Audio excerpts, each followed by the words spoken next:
Hello, I am Panos Kotzathanasis, and this is ASEAN Movie Pulse interviews. Today I am here with Nawapol, Thai director. How are you, Nawapol? I'm fine. Nice to meet you. Okay, Thank you for this. Yeah. thank you for being here. So to begin Yeah. with the questions, you have been in the industry for more than a decade now. What are the most significant changes you have seen to the industry and yourself as a filmmaker? Um, in my opinion, so the Thai film industry has gone through this big change. It's like people now are all about stay at home and watching movies on streaming platform now, Hmm. and the younger generation is totally okay with watching the film on their small screen and being able to pause and play whenever they want. And I think that's totally changed how they perceive the film. And it's a shame that we have to admit that, sometimes because the world's changed. And this is a new way of watching film from the audience. And plus I think there's many other ways to have fun for the people, like YouTube, or people can get entertained by PS5. Now the game is quite interactive. It's a game with a storyline. It's kind of it's kind of movie that you can play. It's more fun in some aspect. So I think the movie now are not that top priority anymore. But I think it's our duty to fight to explore the new model to produce a film, to make a film. Hmm. Hmm. And okay, from all of the actors and actresses you have cooperated with through the years, which are the ones that stand out for you, or if there are some? Um, to me, the Shutimon is very interesting because she has a great skill of acting, and it's like she can transform herself based on what other director want. Every director wants, and I love when the actors or actress they don't repeat themselves. They play the different role, which is quite totally different from the previous one. For example, like Chutimon, her first feature film is she a student. In my film, she likes a girl. She's older. She is a freelancer, has a more complex character, and now she is a chef in new film on Netflix, Hunger. So I think it's fun to see her travel through other film and play the different roles. Yeah. Mhm, mhm. For her, when she is to play in one of your movies, do you have casting for her specifically, or do you pick her Sorry. immediately, let's say? Sorry. Uh, when you had her in your movies, Sutimon, did she also Mm. have to pass through a casting procedure, or because you know who she is, you just pick her immediately, let's say? Oh no, she have to go to casting process also. Uh-huh. Okay. Yeah. Okay. When I can choose the actress from their previous work, because sometimes my new project is totally different from her previous job. So she have to come to me to be in the casting process. Yeah. Mhm. Okay. Okay. You are quite popular in Thailand. Why do you feel that is? What is the aspect of your movies, let's say, that makes them so popular? um, to me, it might be because I think the audience think I am their friends. I think who share the same story in daily life, who share the same pain, share the same stuff. Because and maybe because I always tell the story about the regular people and everyday life, so the audience can relate. It's easily to relate to, and it's all my film is all about keeping it real and making that connection with them. So Mhm. I think that's why. Yeah. But when you walk in the street, do people recognize you? Sorry? When you walk in the street, do people recognize you? Some, not Okay. everyone. Okay. No, maybe because I have a Facebook page, and on my page it's not only about the movie. Sometimes it's opinion about the society or share some new stuff. So I have different audience, different group. So yeah. Uh-huh. Okay, okay. Your films deal with serious issues, but they also retain a humorous approach. How important is humor for you, both in your movies and in real life? I think my film always have black comedy or dark humor. Why? I think it's my style because maybe it reflects the way I see the world on my country, especially for Thailand. You know, we have surreal stories almost happening all the time, like almost every day. And sometimes it's so crazy that we have to laugh about it. It's like you know, Thailand is kind of real life Ruben Östlund film. You know, it's like we have triangle of sadness in daily life. So it can't help that I always have this kind of vibe, black comedy, dark humor in my film all the time. Yeah. And where do you usually draw inspiration for your movies? My inspiration always come from my everyday life, you know, because I write the screenplay for my film, for every of my film. And sometimes I think my filmmaking is kind of personal diary. Each film has some personal feeling in that age or some personal story in it. Ask your question, like, for example, like Fast and Furious, I think it's all about my experience in my 30s. And it's kind of big shout out to all my friends who support me along the way. It's like you say thank you through the film. Yeah, so that's my inspiration. Mm. So for Fast and Feel Love, do you identify with the man in the film? With the what? Sorry. With the protagonist, the guy in the film, do you feel you are like him or more like his girlfriend? Let's say.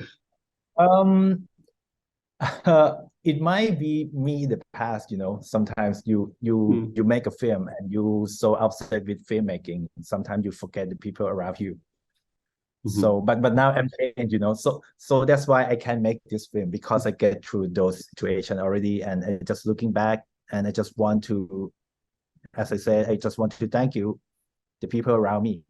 You know, sometimes when you make a film, sometimes you might think is it could be made by you because you're director, but when you finally when you look around on set, there's a lot of people who helped you in some way by some make a small thing for you or somebody give you a big advice, something like that. Sometimes you have a very great mother, have a good father that always support you in secret way, you know. Like they grew me up. For example, like when I was young, they always support. They are not the filmmakers, but they support me by letting me watch anything I want, something like that. It's kind of it's one kind of support. Yeah. Okay. And Fast and Furious felt a bit different than your previous films since you have fast-paced narrative, swift edit, and the music could all fit into an action feature. Was that a conscious effort to direct something different? I think I always believe that one director can have many different style of filmmaking, you know, in one person. And the style I use in Fast and Furious is style that I want to try out for a long time. And actually, I tried it in my commercial work. I try and try and I try to find a good balance and the right spot for this kind of style. So when I found it, I go for it in my feature film. And I think, I made a film for 10 years, for a decade. So I think sometimes I want to switch it up and try something new to keep my creativity flowing. Yeah. So the style in Fast and Furious is quite totally different from previous work. And some audience maybe not get used to it or don't like it. But, in another way, you got a new audience too. The audience who never like my film, they like this film because it's totally different style. I think, oh, okay. It's like, you go to the new way, you just explore the new things and you meet a new audience. I think it's good. Yeah. Okay. Okay. And recently your films have been streaming on Netflix. How do you feel about this and streaming in general? It's awesome because, because of streaming platform, my film is reaching audience all around the world. In the past, if you couldn't find the distributor in the countries, your movie is dead. Nobody see it.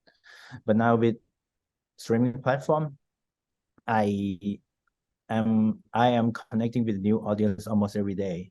I can tell from the review I got almost every day on the letterbox, because they can watch it on the streaming platform.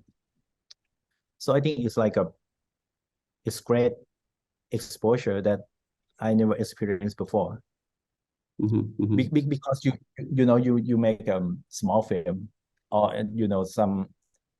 my film is foreign movie in other countries, and sometimes it's like we have a very small channel to distribute, and in some area it's like a zero chance to show the film if you don't travel through the film festival or something.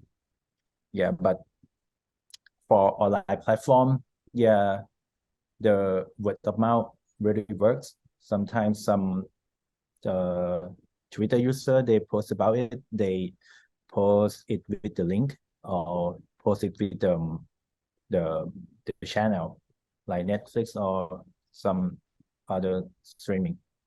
So I got the review from the audience every week, every time. Yep, that's great. And would you say that you are satisfied with your cooperation with Netflix? Yeah, but I think we have to consider for each project, because streaming platform always have condition about showing the theater because they want to have a premiere on their platform. But sometimes, some project maybe in the future, some of my project, I still want to show in the theater. And if the project is like that, I try to produce by myself or to still produce with the film studio to make it like a theatrical one. But if I have some ideas about the series, I join with the Netflix because they are great about it, or other streaming platform, HBO, Amazon Prime, yeah. So it depends on the project, actually. Okay. And what is your opinion of the Thai movie industry at the moment? It's big change, because now especially I don't know the other country, how the other country is, but in Thailand, the people are not hitting up the theater as much this day. The box of it is quite, I can't say it's bad. It's like less 50% from the one in the past for every film, even Hollywood film. So for the film studio, they have to find a new model to produce the film. because their income is less and less.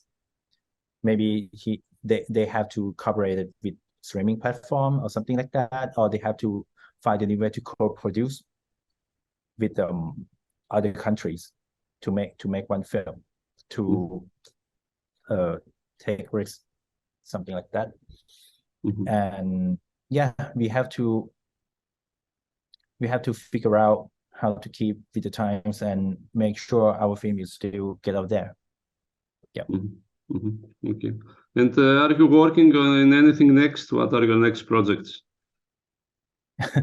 This year, I think I have no movie because I am writing a new screenplay for theatrical film and series for streaming platform, and let's see how it goes next year. Because sometimes you make a film almost every year and your input is running out. You have to take a rest in some year to stay still and find a new inspiration. Yeah. So you feel a bit tired after. Little bit. It's like 10 years for 8 movie. I think it's like it's very heavy. I think. And as I said, when you write the screenplay by yourself, you use your personal experience. And when you have to make a project, many projects, so you use up your personal experience. Sometimes you have to, go for vacation or something and get the new inspiration, read the new books.